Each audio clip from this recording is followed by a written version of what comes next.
Bienvenue sur ma chaîne Sylvestre Goodwill. Donc pour la suite de mon chapitre 1, cours d'évaluation d'entreprise pour les Master 1 CCA et tous ceux qui sont amenés à étudier cette matière, quelle que soit leur filière, leur parcours et leur statut.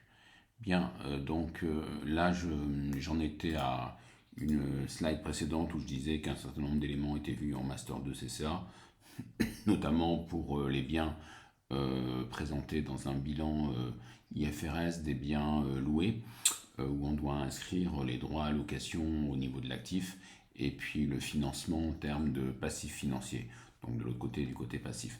Bien, donc là, juste avant de reprendre, où je m'en étais arrêté, donc je fais une petite synthèse. Donc nous avons vu en introduction générale qu'il y a 4 grandes catégories: méthode patrimoniale, méthode d'actualisation des flux, méthode hybride et méthode des comparables et multiples pour les méthodes d'évaluation. Et nous en étions au chapitre 1, la méthode patrimoniale, où l'on cherche d'abord à identifier l'ANC, l'actif net comptable. L'actif net, c'est le brut moins les amortissements et dépréciations et moins les dettes, et donc on obtient en évaluation ce qu'on appelle l'actif net comptable.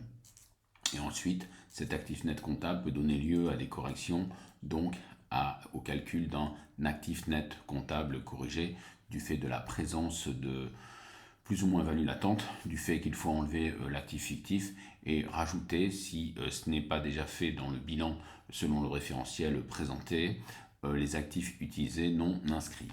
Et puis on déduit bien évidemment toutes les dettes inscrites, et éventuellement, s'il y en a qui ont été oubliées, on va les soustraire, les défalquer.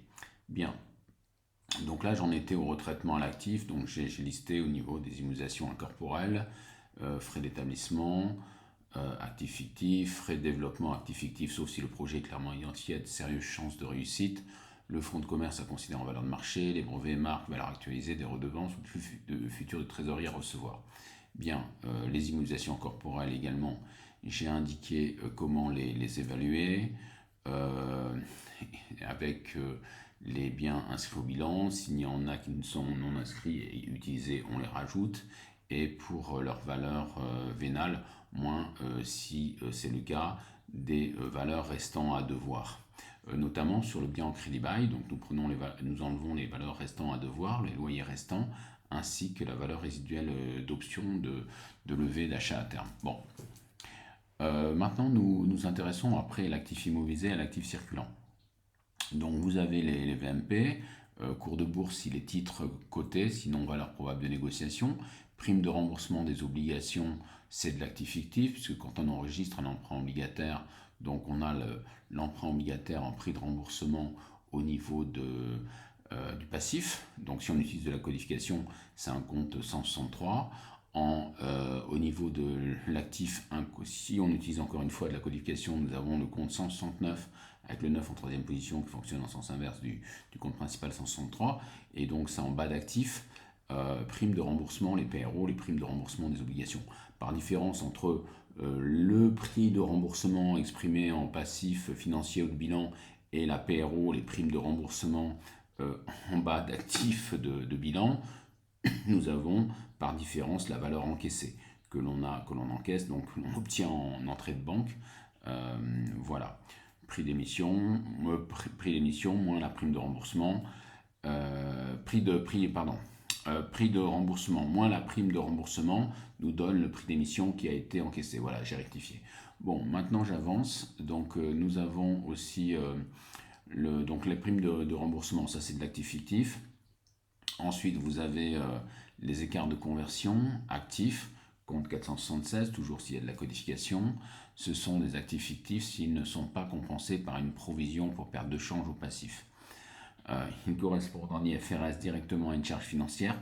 Donc à ce moment, si on retraite en IFRS, alors effectivement, on va retraiter cette information comme étant une charge financière. Si le document est déjà présenté en IFRS, la perte latente de change est indiquée directement en charge financière.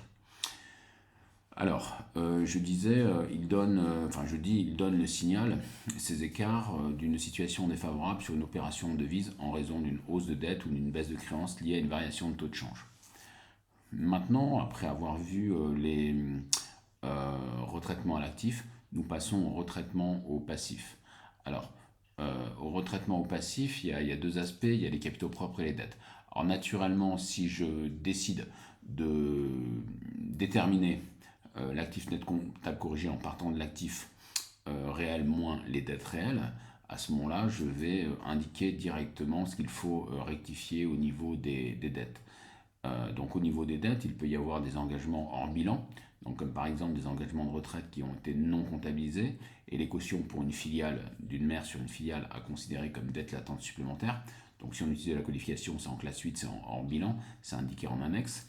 Vous avez des engagements en cas de bilan consolidé, l'impôt différé passif, dette dièse différée, lorsque l'on est amené à retraiter l'information d'une filiale, information qui remonte d'une filiale, et la filiale tient ses comptes en PCG par exemple, et la mère tient les comptes en IFRS. Donc en intégration globale, on sera amené à rectifier de l'information qui remonte, et cela peut avoir un impact patrimonial, variation d'actifs moins variation de dette, en termes de dette d'IS, voire de créance d'IS différée. Bon, ça c'est ce que je pratique en cours, mon cours, ma spécialité, c'est ma grande spécialité sur la consolidation Master 2 CCA, et pour lesquels je propose aussi des formations à l'extérieur de l'IAE, de l'université. Bon, en complément. Alors, voilà, donc au niveau des dettes, et actifs moins les dettes qui peuvent être rectifiées. Maintenant, si je veux déterminer mon actif net comptable corrigé directement à partir des capitaux propres, les capitaux propres et assimilés, par exemple une subvention d'investissement, ça fait partie des capitaux propres au sens strict, hein, dans des documents CERFA, mais voilà, je dis c'est vraiment les capitaux propres au sens large. Alors, les capitaux propres, les CP ne doivent pas considérer les dividendes à verser l'année après la clôture de l'exercice d'évaluation, surtout si la société est amenée à être cédée après la date de versement des dividendes, alors que la négociation du prix de cession des titres de participation s'effectue en considérant l'arrêté des comptes récents. Les CP doivent intégrer l'écart de conversion passif comme produit financier. Donc si on a une information en PCG avec un compte 477 de différence de conversion exprimé au passif qui indique un gain latent de change, et bien ce gain latent de change, si on est dans une optique